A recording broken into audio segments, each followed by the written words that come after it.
नमस्कार। आज हम सफर करने वाले हैं प्राचीन भारतीय इतिहास के एक ऐसे दौर का जिसने दुनिया को दो बहुत बड़े धर्म दिए। हम बात कर रहे हैं छठी शताब्दी ईसा पूर्व की। एक ऐसा समय जब भारत में एक जबरदस्त आध्यात्मिक क्रांति हो रही थी। तो सवाल यही है ना, कि आखिर उस वक्त ऐसा हो क्या रहा था जिसने इस बड़ी क्रांति को जन्म दिया। वो कौन सी परिस्थितियां थीं जिन्होंने महावीर और बुद्ध जैसे महान विचारकों को एक बिल्कुल नया रास्ता दिखाने पर मजबूर कर दिया।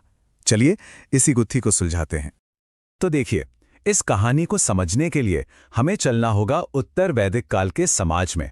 ये वो दौर था जब समाज और धर्म दोनों में ही बड़े गहरे बदलाव आ रहे थे, और सच कहूं तो यही बदलाव एक नई सोच के लिए जमीन तैयार कर रहे थे। तो देखिए हो क्या रहा था। एक तरफ तो वैदिक धर्म बड़े बड़े यज्ञों और कर्मकांडों में उलझ गया था, जिससे आम आदमी खुद को उससे जोड़ नहीं पा रहा था। ऊपर से समाज वर्ण व्यवस्था की जंजीरों में जकड़ा हुआ था, जिससे बहुत तनाव था। धर्म की भाषा संस्कृत थी जो हर किसी को समझ नहीं आती थी।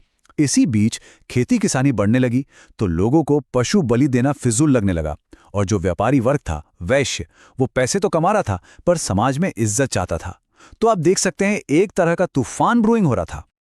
अब देखिए, देश के अंदर तो ये सब चल ही रहा था, लेकिन पिक्चर अभी बाकी थी। सरहदों पर भी एक नया खतरा दस्तक दे रहा था। विदेशी आक्रमणों ने पहले से मौजूद राजनीतिक उथल-पुथल को और भी ज्यादा बढ़ा दिया, और इसने भी नए विचारों के लिए दरवाजे खोल दिए। ये कोई एक दो हमले नहीं थे। ईरान के हाखामनी शासकों से लेकर मैसेडोनिया के सिकंदर तक इन हमलों ने भारत के उत्तर पश्चिमी हिस्से में लगातार एक बेचैनी का माहौल बनाए रखा। लेकिन इसका एक दूसरा पहलू भी था। इन लड़ाइयों की वजह से भारत का संपर्क नई संस्कृतियों और नए आइडियाज से हुआ, जिसने विचारों के आदान प्रदान का एक नया दौर शुरू कर दिया। तो इस पूरे सामाजिक और राजनीतिक उथल-पुथल के बीच जो पहला बड़ा जवाब निकल कर आया वो था जैन धर्म, और इसकी मशाल थामी थी वर्धमान महावीर ने, जिन्होंने अहिंसा के रास्ते पर सबसे ज्यादा जोर दिया। और इस नई सोच की मशाल को थामने वालों में एक बहुत बड़ा नाम था वर्धमान महावीर का। वो जैन परंपरा के 24वें तीर्थंकर थे। तीर्थंकर मतलब वो गुरु जो दूसरों को भव सागर पार करने का रास्ता दिखाते हैं। उन्होंने कोई नया धर्म नहीं बनाया, बल्कि जो जैन विचारधारा पहले से चली आ रही थी उसे एक नया, साफ और व्यवस्थित रूप दिया।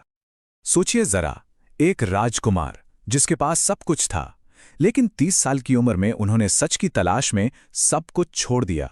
और ये कोई आसान सफर नहीं था। पूरे 12 साल की कठोर तपस्या, उसके बाद जाकर उन्हें कैवल्य यानी उस परम ज्ञान की प्राप्ति हुई जो जन्म मृत्यु के चक्र से आजादी दिलाता है। और महावीर की शिक्षाओं का जो निचोड़ है वो हैं ये 5 महाव्रत। पहले 4 व्रत यानी अहिंसा, सच बोलना, चोरी ना करना और जरूरत से ज्यादा चीजें जमा ना करना, ये तो पहले से ही थे। महावीर ने इसमें 5वां और सबसे अहम व्रत जोड़ा, ब्रह्मचर्य यानी अपनी इंद्रियों पर पूरा काबू रखना। उन्होंने कहा कि मोक्ष के लिए ये बहुत जरूरी है। अब कहानी में सिर्फ एक नायक नहीं था।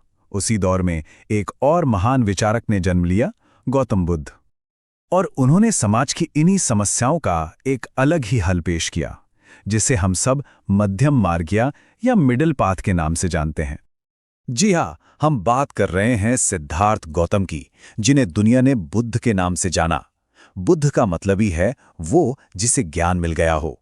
और उनकी कहानी भी एक राजमहल के ऐशोआराम को छोड़कर सच की तलाश में निकलने की एक इनक्रेडिबल जर्नी है। महावीर की तरह ही इनकी कहानी भी एक राजमहल से शुरू होती है। एक राजकुमार जिसे दुनिया के दुखों से दूर रखा गया था, लेकिन जब उन्होंने पहली बार बुढ़ापा, बीमारी और मृत्यु को देखा तो 29 साल की उम्र में उनका दिल बदल गया और वो सच की खोज में निकल पड़े। 6 साल की कठिन साधना के बाद बोध गया में उन्हें ज्ञान मिला, और उस ज्ञान का जो सार था, जो निचोड़ था, उसे ही 4 आर्य सत्य कहा गया। ये बौद्ध धर्म की नींव हैं। पहली बात, दुनिया में दुख है। दूसरी, उस दुख का कारण हमारी इच्छाएं, हमारी क्रेविंग्स हैं। तीसरी और सबसे होपफुल बात, अगर हम इच्छाओं को मिटा दें तो दुख भी मिट जाएगा। और चौथी बात, इसे करने का एक रास्ता है, और वो है अष्टांगिक मार्ग। तो हमारे सामने 2 रास्ते हैं, है ना? जैन धर्म और बौद्ध धर्म। दोनों ने ही एक नई राह दिखाई, पर सवाल यह है कि ये कितने मिलते जुलते थे और कितने अलग, और समय के साथ इनकी विरासत ने क्या मोड़ लिया, आइए देखते हैं। अब ये बहुत दिलचस्प है। देखिए, दोनों ही धर्मों ने अहिंसा और सादगी की बात की, लेकिन रास्ते थोड़े अलग थे। जैन धर्म में शरीर को कष्ट देने यानी कठोर तपस्या पर बहुत जोर था। वहीं बौद्ध धर्म ने एक मिडिल पाथ या मध्यम मार्ग दिखाया, मतलब ना तो ज्यादा ऐशो आराम और ना ही ज्यादा तकलीफ। एक और बड़ा फर्क था आत्मा का। जैन मानते थे कि हर चीज में, पत्थर में भी आत्मा है, जबकि बुद्ध ने अनात्मवाद सिखाया, यानी आत्मा जैसी कोई स्थायी चीज नहीं है। शायद इसी लचीलेपन की वजह से बौद्ध धर्म भारत से निकलकर पूरी दुनिया में फैला, जबकि जैन धर्म का प्रसार ज्यादातर भारत में ही रहा। और जैसा कि अक्सर होता है, समय के साथ इन दोनों ही महान धर्मों के अंदर भी अलग अलग विचारधाराएं बनी। जैन धर्म में दो मुख्य शाखाएं हो गई, श्वेतांबर जो सफेद कपड़े पहनते हैं और दिगंबर जो कोई वस्त्र नहीं पहनते। इसी तरह बौद्ध धर्म भी हीनयान और महायान में बंट गया। हीनयान बुद्ध को एक महान इंसान और गुरु मानता है, तो महायान में उन्हें एक तरह से ईश्वर का दर्जा दिया गया। तो ये कहानी हमें आज कहाँ ला के छोड़ती है? आज की दुनिया में जो इतनी तेज है, इतनी भागदौड़ भरी है, क्या आत्मचिंतन और ज्ञान के ये प्राचीन रास्ते आज भी हमें कोई नई दिशा दिखा सकते हैं? इस पर सोचिएगा जरूर। हमारे साथ जुड़ने के लिए शुक्रिया। नमस्कार। चलिए आज चलते हैं 6ठी शताब्दी ईसा पूर्व के भारत में। ये एक ऐसा समय था जब समाज एक बहुत बड़ी उथल-पुथल से गुजर रहा था, और इसी उथल-पुथल के बीच दो महान आध्यात्मिक धाराओं ने जन्म लिया, जैन धर्म और बौद्ध धर्म। आइए इस दिलचस्प कहानी को समझते हैं। तो सबसे बड़ा सवाल यही उठता है कि आखिर उस दौर में ऐसा हो क्या रहा था? ऐसा क्या बदला जिसने एक पूरी आध्यात्मिक क्रांति को जन्म दे दिया? क्यों लोगों ने सदियों से चली आ रही मान्यताओं पर सवाल उठाना शुरू किया और नए रास्तों की तलाश की? आज हम इसी सवाल का जवाब ढूंढेंगे। देखिए, किसी भी नई विचारधारा को समझने के लिए पहले उस दुनिया को समझना पड़ता है जिसमें वो पैदा हुई। तो आइए सबसे पहले उस दौर के सामाजिक, धार्मिक और आर्थिक माहौल पर एक नजर डालते हैं। तो हो क्या रहा था? उस समय का जो वैदिक धर्म था वो बहुत ज्यादा जटिल और खर्चीला हो गया था। बड़े बड़े यज्ञ और अनुष्ठान आम आदमी की पहुंच से बाहर थे। समाज पर पुजारियों का दबदबा था और सारा ज्ञान संस्कृत में था, जो हर कोई तो समझता नहीं था। ऊपर से जन्म पर आधारित जाति व्यवस्था बहुत कठोर हो चुकी थी। और इसी बीच एक और बड़ा बदलाव आ रहा था। लोहे के औजारों ने खेती की तस्वीर बदल दी, जिससे व्यापार बढ़ा। और जब व्यापार बढ़ा तो वैश्य यानी व्यापारी वर्ग काफी अमीर हो गया, लेकिन पैसे के बावजूद उन्हें समाज में वो सम्मान नहीं मिल रहा था जिसके वे हकदार थे। बस यही असंतोष था जिसने नए विचारों के लिए जमीन तैयार कर दी। लेकिन बात सिर्फ देश के अंदर की नहीं थी, बाहर से भी दबाव बढ़ रहा था। विदेशी आक्रमणों ने जो पुरानी व्यवस्था थी उसे और ज्यादा हिलाकर रख दिया, जिससे एक अनिश्चितता का माहौल बन गया। जरा इस टाइमलाइन पर नजर डालिए। ईरान के सम्राट डेरियस ने सिंधु घाटी के एक बड़े हिस्से पर कब्जा कर लिया। बाद में उसके बेटे ज़ेरेक्सिस ने तो भारतीय सैनिकों को अपनी सेना में भर्ती करके ग्रीस से लड़ने भेज दिया। और फिर आया सिकंदर का वो मशहूर हमला। इन लगातार हमलों का नतीजा क्या हुआ? उत्तर पश्चिमी भारत में राजनीतिक अस्थिरता फैल गई और जो पुराने साम्राज्य थे उनकी कमजोरी सबके सामने आ गई। ऐसे में लोग नए नेतृत्व और शायद एक नए दर्शन की ओर देखने लगे थे। तो इस पूरी उथल-पुथल और अशांति के माहौल में एक दार्शनिक जवाब के तौर पर सामने आया जैन धर्म। ये एक ऐसा रास्ता था जो बहुत ज्यादा आत्मानुशासन और अहिंसा पर जोर देता था। अच्छा, जब हम जैन धर्म की बात करते हैं तो सबसे पहला नाम आता है वर्धमान महावीर का। लेकिन यहाँ एक बहुत जरूरी बात समझनी होगी। वे जैन धर्म के संस्थापक नहीं थे, वो तो 24वें और आखिरी तीर्थंकर थे। मतलब उन्होंने पहले से चली आ रही परंपरा को एक नया, व्यवस्थित और साफ रूप दिया। सोचिए, एक राजकुमार, लेकिन 30 साल की उम्र में उन्होंने सच की खोज के लिए अपना घर, अपना राजपाट सब कुछ छोड़ दिया। और ये कोई आसान सफर नहीं था। पूरे 12 साल की कठोर तपस्या के बाद 42 साल की उम्र में उन्हें कैवल्य यानी सर्वोच्च ज्ञान हासिल हुआ। इसके बाद उन्होंने अपनी बाकी की जिंदगी लोगों को शिक्षा देने में ही गुजार दी। अब ये जो 5 महाव्रत हैं, ये जैन धर्म का सार हैं। अहिंसा, सत्य, अस्तेय यानी चोरी ना करना और अपरिग्रह यानी जरूरत से ज्यादा जमा ना करना।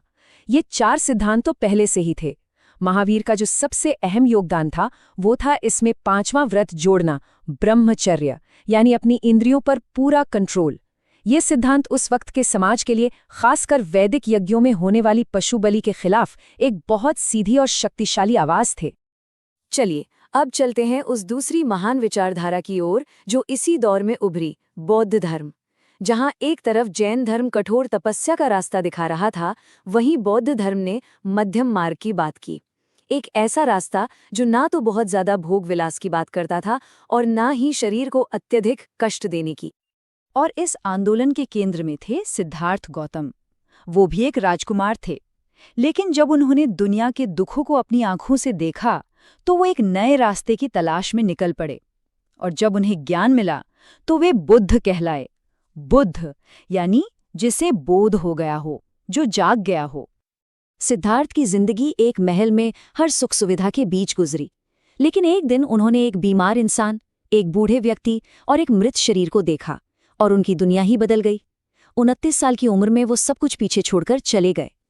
कई सालों तक भटकने और साधना करने के बाद 35 साल की उम्र में बोध गया में एक पेड़ के नीचे उन्हें ज्ञान प्राप्त हुआ और उन्होंने अपना पहला उपदेश सारनाथ में दिया। बुद्ध की पूरी शिक्षा का जो निचोड़ है वो इन 4 आर्य सत्यों में है। ये बिल्कुल एक डॉक्टर के तशखीस जैसा है। पहला, लक्षण क्या है? जीवन में दुख है। दूसरा, इस दुख का कारण क्या है? हमारी इच्छाएं, हमारी चाहत। तीसरा, क्या इसका इलाज मुमकिन है? हाँ, अच्छी खबर यह है कि इस दुख को खत्म किया जा सकता है। और चौथा, इलाज क्या है? वो है अष्टांगिक मार्ग। ये एक बहुत ही प्रैक्टिकल और लॉजिकल अप्रोच था जिसने उस वक्त के बहुत से लोगों को अपनी ओर खींचा। तो हमने देखा कि ये दोनों धर्म एक ही मिट्टी पर लगभग एक ही समय में पनपे, लेकिन समय के साथ इनकी अपनी अपनी अलग पहचान बनी और इनमें कुछ बहुत अहम फर्क भी विकसित हुए। चलिए अब उसे देखते हैं। और ये स्लाइड दोनों के बीच के अंतर को बड़े ही शानदार ढंग से दिखाती है।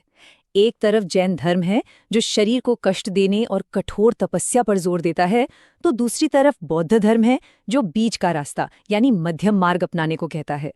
एक और बड़ा फर्क देखिए, जैन धर्म मानता है कि हर चीज में आत्मा है, पत्थर में भी, जबकि बौद्ध धर्म अनात्मन की बात करता है, यानी कोई स्थायी आत्मा जैसी चीज नहीं होती। इसी तरह अहिंसा को लेकर जैन धर्म का नजरिया बहुत ज्यादा सख्त है, जबकि बौद्ध धर्म का थोड़ा ज्यादा व्यावहारिक है। और हाँ, भाषा का फर्क भी था। जैन धर्म ने प्राकृत को अपनाया और बौद्ध धर्म ने पाली को, जो उस समय आम लोगों की भाषाएं थीं। और जैसा अक्सर बड़े आंदोलनों के साथ होता है, समय के साथ ये दोनों धर्म भी अंदर से बट गए। जैन धर्म में पहला बड़ा बंटवारा श्वेतांबर और दिगंबर के बीच हुआ। मुद्दा ये था कि भिक्षुओं को सफेद कपड़े पहनने चाहिए या वस्त्रों का पूरी तरह त्याग कर देना चाहिए। इसी तरह बौद्ध धर्म भी आगे चलकर हीनयान और महायान में बट गया। हीनयान जहां व्यक्तिगत निर्वाण पर जोर देता था, वहीं महायान ने सभी प्राणियों की मुक्ति का आदर्श सामने रखा। तो आखिर में सवाल क्या है? ये कि जैन और बौद्ध धर्म सिर्फ इतिहास की घटनाएं नहीं हैं, वे उथल पुथल के समय में इंसानी सोच के जवाब थे। यह हमें सोचने पर मजबूर करता है कि आज की इस तेजी से बदलती दुनिया में, जहां हम भी हर रोज नई अनिश्चितताओं का सामना करते हैं, अहिंसा, करुणा और आत्मनियंत्रण के ये प्राचीन रास्ते हमें क्या सिखा सकते हैं? इस सवाल पर विचार जरूर कीजिएगा।